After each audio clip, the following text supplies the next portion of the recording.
तक आपने पहले और दूसरे लेक्चर में जो हमारा अभी हम लोग की क्लासेस हुई हैं वो लॉ ऑफ डिमांड पे और इलास्टिसिटी ऑफ डिमांड पे हुई है। अब जो थर्ड लेक्चर में हम लोग डिस्कस करेंगे वो है इनकम डिमांड। इनकम डिमांड हमारी क्या है कि जो various amounts of goods which consumers will purchase at various levels of income, मतलब कोई व्यक्ति है उसकी अगर आय के स्तर पे हम देखेंगे कि किस आय के किस स्तर पे वो किस तरह की कमोडिटीज परचेज कर रहा है। जैसे अगर वो लोअर इनकम ग्रुप का है, उसकी आय कम है, तो वो अपनी जीवन की आवश्यकताओं की पूर्ति ज़्यादातर करेगा, रोटी कपड़ा मकान इन सब में ही उसके सारे पैसे खर्च होंगे। और जैसे जैसे उसकी इनकम का स्तर बढ़ेगा, इनकम लेवल बढ़ेगा, उस तरह से वो धीरे धीरे वो सुपीरियर गुड्स की ओर कंज्यूम करने के लिए बढ़ेगा। ठीक है, तो जो ये इनकम डिमांड है वो हम दो तरीके की गुड्स में स्टडी कर सकते हैं। एक है हमारा सुपीरियर गुड्स या नॉर्मल गुड्स, दो तरीके। जो सुपीरियर गुड, जो क्या करें, superior goods and normal goods. इसका डायग्राम एक तरीके से बनता है और इंफीरियर गुड्स का डिफरेंट तरीके से बनेगा।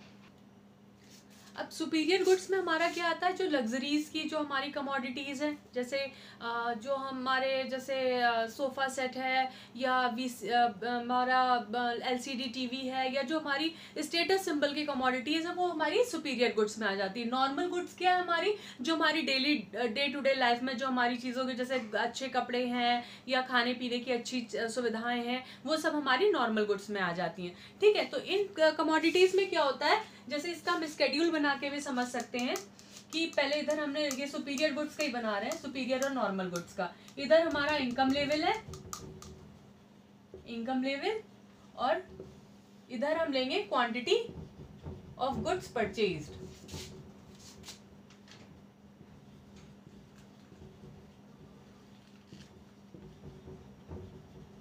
ठीक है, हम एज्यूम कर लेंगे कि सपोज हमारा इनकम जब 500 रुपए थी, ठीक है, यहाँ पे रुपीज में कर दीजिए, 500 रुपए थी, तो सपोज क्वांटिटी ऑफ जो गुड्स परचेज वो हमारी 10 थी, 10 यूनिट्स, ये यूनिट्स में।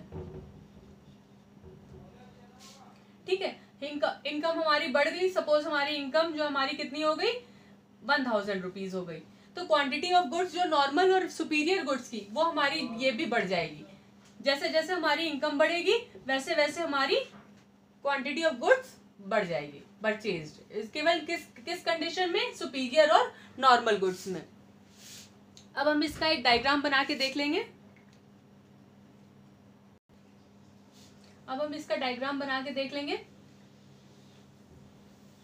एक्स एक्सिस पे हम क्वांटिटी गुड्स ले लेंगे, क्वांटिटी, ठीक है, quantity of goods, and Y पे हम क्या लेंगे, वाई एक्सिस पे इनकम। ठीक, तो सबसे पहले हमने देखा था कि अब हमने देखा कि हमने वाई एक्सिस पे इनकम ली है और एक्स एक्सिस पे क्वांटिटी ऑफ गुड्स ली है। ठीक है, अब हमने जो सबसे पहले जो एज्यूम किया था, यहाँ पे इसको आप ग्राफ की तरह से प्लॉटिंग कर लीजिए, 10, 20 एंड 30, और इनकम ग्रुप हमारा क्या था, 500, फिर 1000, फिर सपोज 2000, 3000 एंड 5000, तो ये 5000 तक का हमने लिया है। अब जैसे हमने देखा था 500 पे हमने क्वांटिटी ऑफ गुड्स देखा था कि हमने 100 ली, 10 ली। अब 1000 पे हमने लिया था 20, और 5000 पे हमने लिया था 30। ठीक, तो जब हम इसके मिड पॉइंट्स को सबको मिला देंगे तो ये हमारी इनकम डिमांड हमारी आ जाएगी। ठीक है, ये हमारी कैसी हो गई, सुपीरियर और नॉर्मल गुड्स की। अब इसके बाद हम लोग सुपीरियर और नॉर्मल गुड्स के बाद हम लोग इसका शेड्यूल बनाएंगे इंफीरियर गुड्स का, और फिर उसी का डायग्राम हम लोग प्लॉट करेंगे। इंफीरियर गुड्स,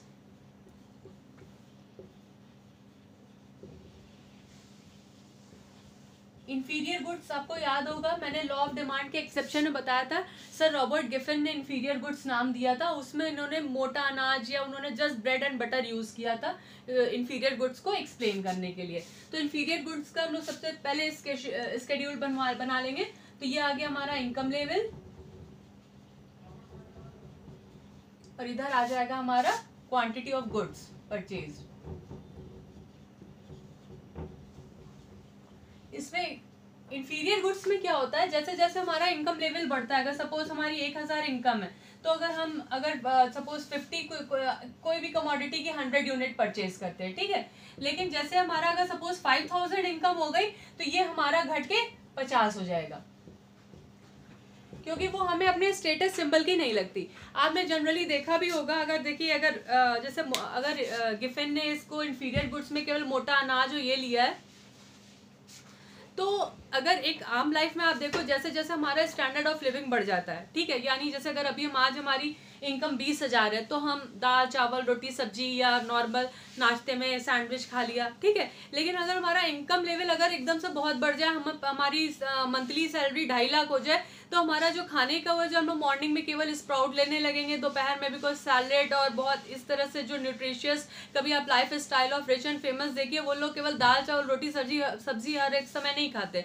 ना दोपहर में रात में। जैसे जैसे उनका स्टेटस बढ़ता है, उनकी ईटिंग हैबिट्स, फूड हैबिट्स भी जो है क्या होती है, धीमे धीमे चेंज हो जाती हैं, ठीक है, वो फिर बहुत रिच मतलब एक हाई क्वालिटी चीजें खाने लगते हैं, ठीक है।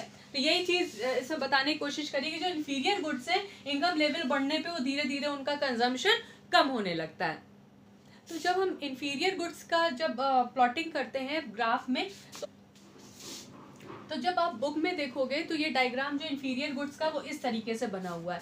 इसमें उन्होंने क्या दिखाया है कि जब शुरू में हमारी इनकम लेवल बढ़ी, ठीक है, तो अगर हो सकता है कोई ऐसी फैमिली हो जहाँ पे पूरा ठीक से पेट भर के खाना भी ना खा पाते हो, तो जब हमारी इनकम बढ़ी तो शुरू में तो उनका थोड़ा सा कंजम्पशन बढ़ा, लेकिन जब ज्यादा इनकम बढ़ गई तो उसी चीज का जो इंफीरियर गुड्स का कंजम्पशन क्या होता है, हमारा घट जाता है। तो ये हमारा ऐसे थोड़ा डी शेप में आता है, इंफीरियर गुड्स का जो डायग्राम है हमारा वो डी शेप में आ जाता है। लेकिन सबसे पहले जैसे कि इसकी भी ये वाला लॉ भी हमारा कुछ मान्यताओं पे आधारित है। अब हम देखेंगे कि जो है ये लॉ भी जो है कुछ हमारी एजम्पशंस पे बेस्ड होता है, अगर वो एजम्पशंस नहीं होती तो ये लॉ भी हमारा जो है एप्लीकेबल नहीं हो पाता। वही लॉ ऑफ डिमांड की तरह इसमें भी जो है हमारी क्या एजम्पशंस होती हैं। अब हम इस लॉ की भी एजम्पशंस देख लेंगे कि ये भी लॉ जो है किन मान्यताओं पे आधारित है। तो पहला जो है हमारा आएगा कि prices of the commodity should remain constant. Prices of the commodity should remain constant।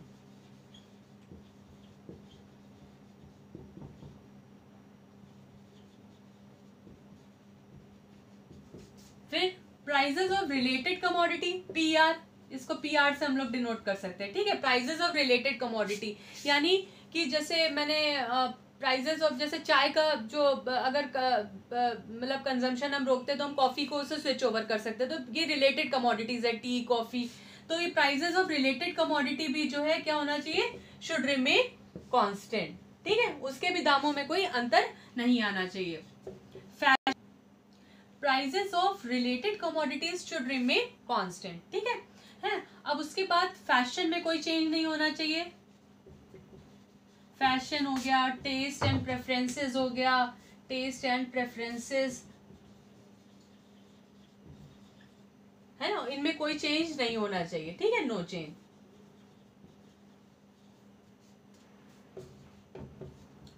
Taxes में मतलब no change in taxation policy,